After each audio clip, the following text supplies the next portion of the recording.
오늘은 모두 한 번씩 웃으셔도 될 것 같습니다. 삼성이 대한민국 국민들의 염원을 모아서 일본에 제대로 한 방 먹여주었다는 소식이 전해졌는데요. 삼성전자가 반도체 공정에 사용하던 일본산 소재를 전부 100% 교체하기로 결정한 것이죠.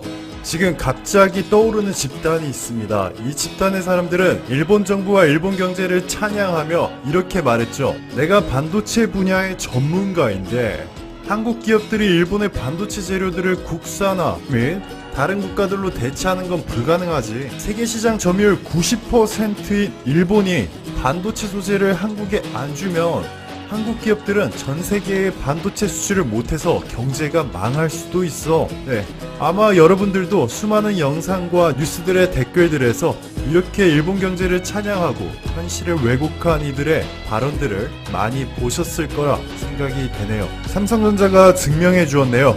원칙적으로 반도체 생산 공정에서 일본산 수입 제품을 배제하는 탈일본 플랜을 수립하였는데요. 일본산 재료들을 완전히 배제하기 위해서는 최소 6개월이라는 시간이 필요한 것으로 예상되고 있죠.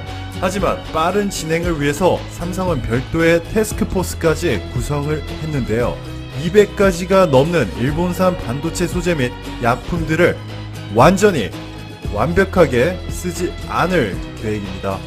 반도체 공정에 바로 사용될 수 있는 소재뿐만이 아니고요. 가공이 필요한 원료조차도 일본산을 쓰지 않을 계획이고, 일본에서 수입한 후에 가공하여 삼성전자에 납품하려는 업체들에게 거부를 통보한 것으로 알려졌습니다. 너무 잘하고 있죠? 자, 이쯤 되면 그 집단 사람들은 네, 맞습니다.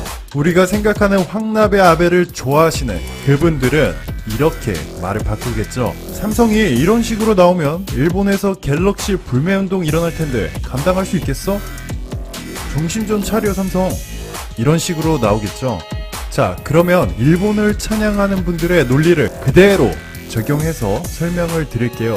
아베를 사랑하신 분들이 이렇게 말했죠. 일본이라는 강대국이 수출 시장에서 한국의 포션은 작다. 여기 보시는 것처럼 이렇게 7.8%밖에 안 되는데 한국에 수출 안 한다고 일본에 무슨 타격이 있느냐?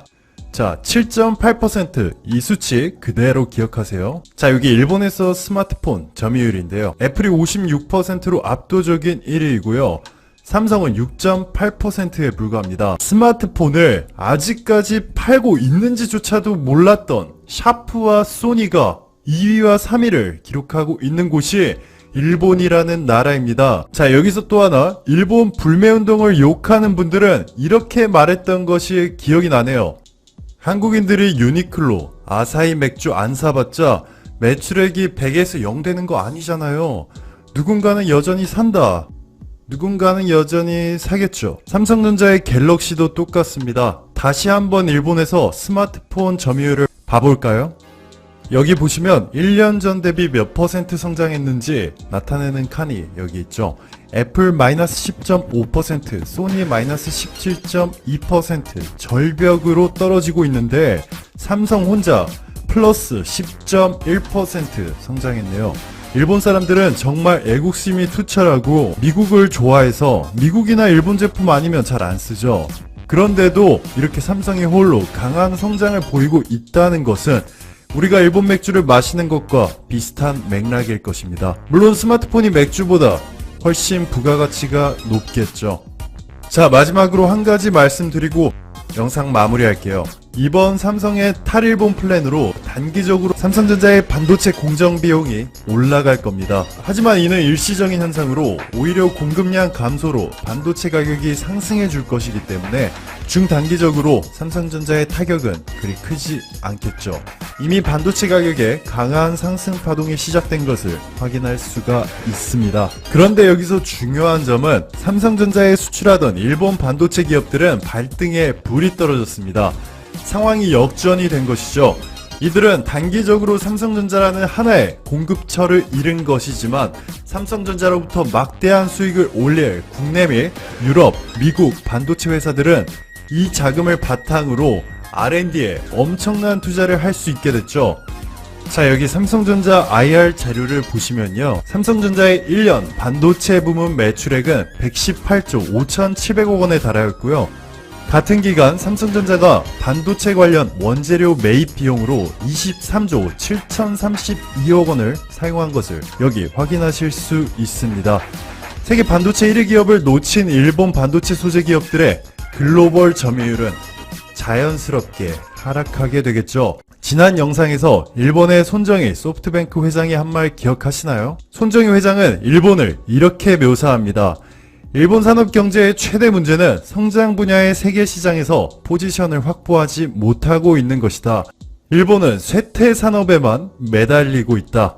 일본은 진화에서 뒤처진다. 일본은 AI 후진국이며 위험하다고 인식해야 한다. 일본이 미래 성장 산업에서는 이미 뒤처졌는데 그나마도 기댈 수 있었던 중간재 산업에서도 예상보다 빠르게 몰락해가고 있습니다. 불과 얼마 전만 해도 한국인들은 베트남 수출에서 삼성만 해도 25% 이상의 비중이고 한국 기업 9천여 개가 진출해 있고 현지인은 한국어만 잘해도 월급을 3배씩 받을 수 있다는 사실에 어느 정도 자부심을 느끼기도 했습니다. 그러나 한편으로 생각해본다면 국내에서도 내수 경기가 안 좋다, 취업난이 심각하다, 어느 지방 전체가 제조업 부진으로 힘이 든다는 이야기가 하루 이틀이 아닌데 그렇게 많은 고용을 해줄 수 있는 기업들이 해외에 있는 것이 아쉽다는 생각이 들었던 것도 사실입니다. 그런데 최근 C19 사태에서 베트남이 한국에 한 어이없는 일들을 겪으면서 역시 한국 기업들의 이익을 위해서 베트남에 진출했던 것도 분명하지만 결과적으로 베트남도 덕분에 엄청난 경제 성장을 했는데 그런 뒤통수를 쳤다라는 배신감이 더 커졌고 역시 여러모로 믿을 수 없는 공산주의 국가인 타국보다 자국으로 돌아오는 것이 좋지 않나 하는 생각을 많이 하게 되었을 것입니다. 그런데 이 생각은 한국인들만이 하는 것이 아닙니다. 최근 C19 사태 이후 글로벌 공급망이 원활하게 작동하지 않게 된 상황에서 특히 기존 3개의 공장이던 중국과 또 중국산 부품으로 돌아가던 각국의 제조업들의 가동률이 확 떨어지는 위기에 직면하자 기업들은 생산 비용이 증가하더라도 안정을 택하려는 현상이 가속화되고 있습니다. 곧 생산 시설을 자국으로 이전하는 리쇼어링 현상인데 리쇼어링은 낮은 비용, 넓은 시장을 찾아 기업이 해외로 나가는 오프쇼어링의 반대말로 떠났던 기업이 모국에 복귀하는 것으로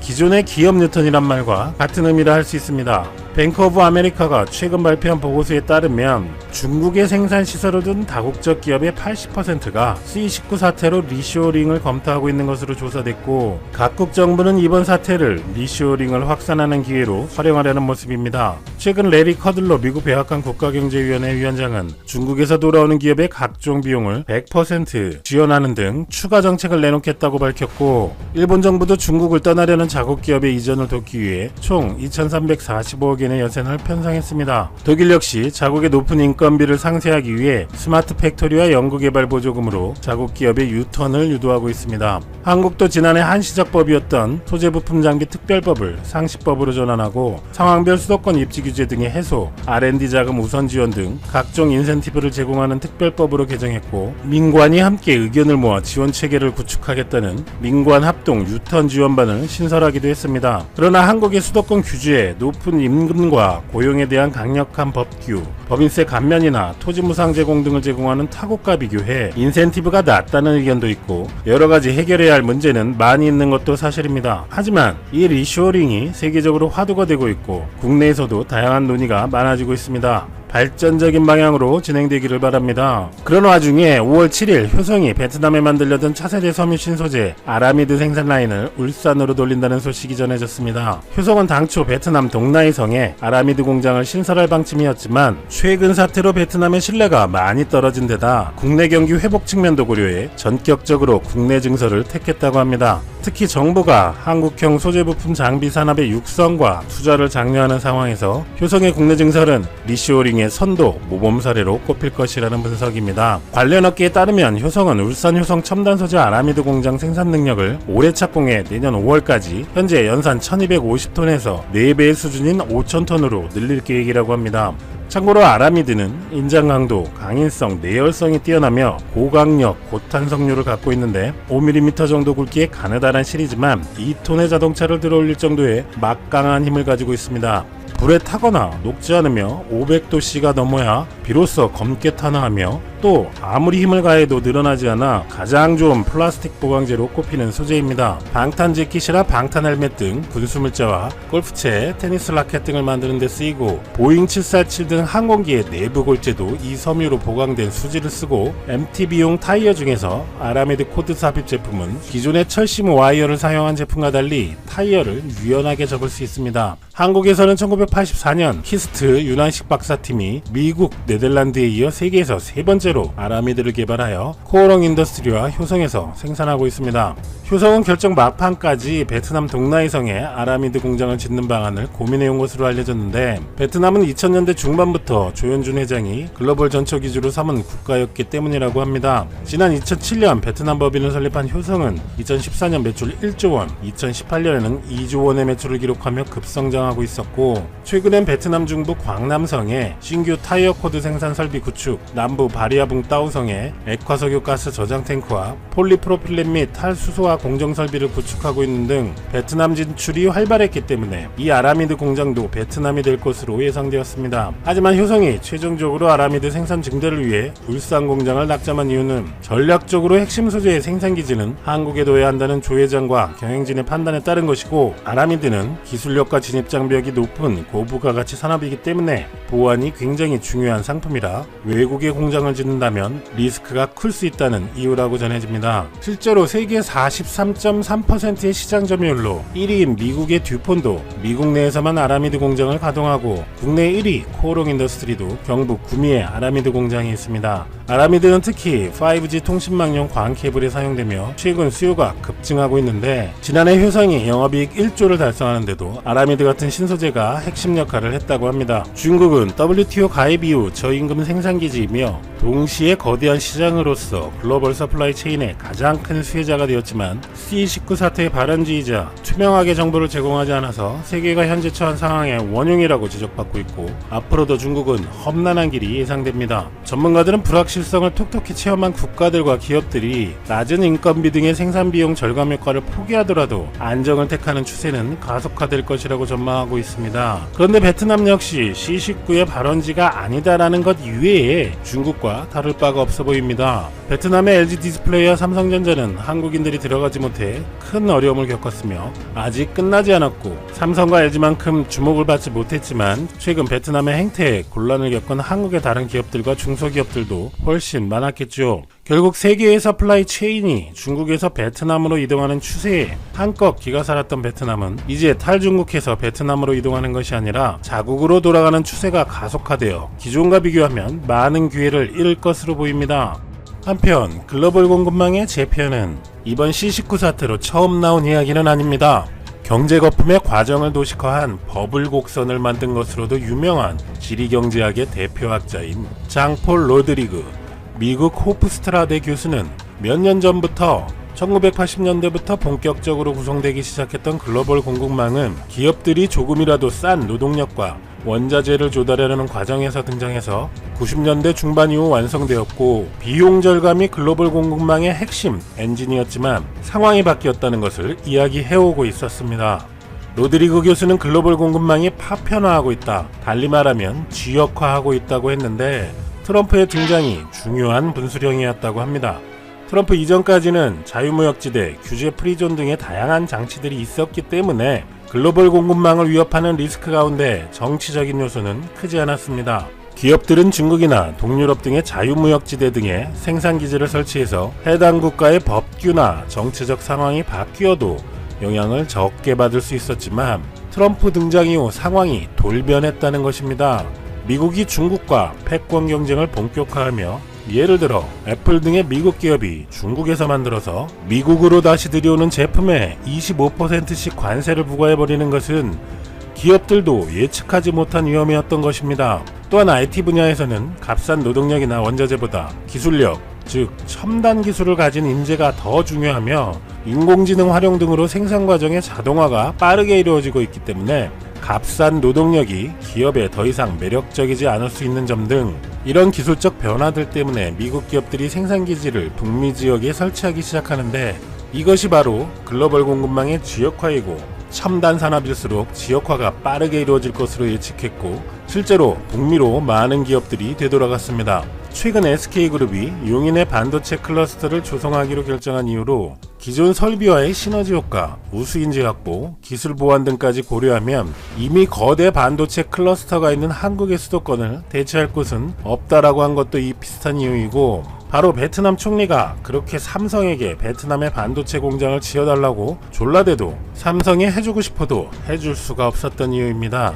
따라서 베트남같이 인재 기반조차 취약한 나라는 앞으로 첨단 산업도 유치하기 어려워지는 이유이고, 생필품 제조 같은 부분도 이탈할 수 있다고 로드리그 교수는 전망합니다. C19 사태 이후에는 에너지와 제약 같은 전략적인 부분에 대한 정부의 개입과 규제가 커질 가능성이 크며, 생필품들은 나라별 자국 생산이 늘어날 것이라고 예측하는 것이죠. 예를 들어 월마트 등 초대형 유통회사는 중국 등에서 생산한 제품을 값싸게 팔아왔지만, 중국과 베트남 등 신흥국이 전염병에 얼마나 취약한지 드러났기 때문에 신흥국이 안정적인 생산기지가 아니라고 생각하기 시작했고, 글로벌 기업의 경영자라면 전염병 등의 상황이 제대로 공개되지 않는 곳에 생산시설을 두고 싶지 않을 것이다 라고 단언합니다. 그런데 로드리그 교수는 한국은 투명성과 신뢰란 새로운 자산을 갖게 되어 포스트 C19 시대에 큰 기회를 가질 것이라고 예측합니다. 한국은 저임금을 활용해 생필품을 생산하는 것이 아니고 반도체와 조선, 자동차 등 여러 분야에서 놀라운 기술 경쟁력을 갖췄는데, 이런 기술력을 바탕으로 한 산업은 포스트 코로나 시대에도 글로벌화가 계속된다는 것입니다. 즉, 단층 현상처럼 기술력이 중요하지 않은 분야는 국산화하고 첨단 분야는 글로벌화가 이어지는 구조가 될 것인데, 한국은 C19 사태로 투명성과 신뢰라는 새로운 자산을 얻어서 글로벌 기업 경영자들이 아주 선호하는 나라가 되었으며, 한국을 첨단 제품의 세계 공장으로 브랜딩하는 방향도 있을 수 있다고 제안했습니다. C19 사태 이후 세계 경제도 이전과는 완전히 다른 방향으로 흐를 가능성이 커 보입니다. 기업들을 자국으로 돌아오게 하는 추세가 있는가 하면 첨단 산업들은 국가 내부나 인근 국가들과의 클러스터화가 진행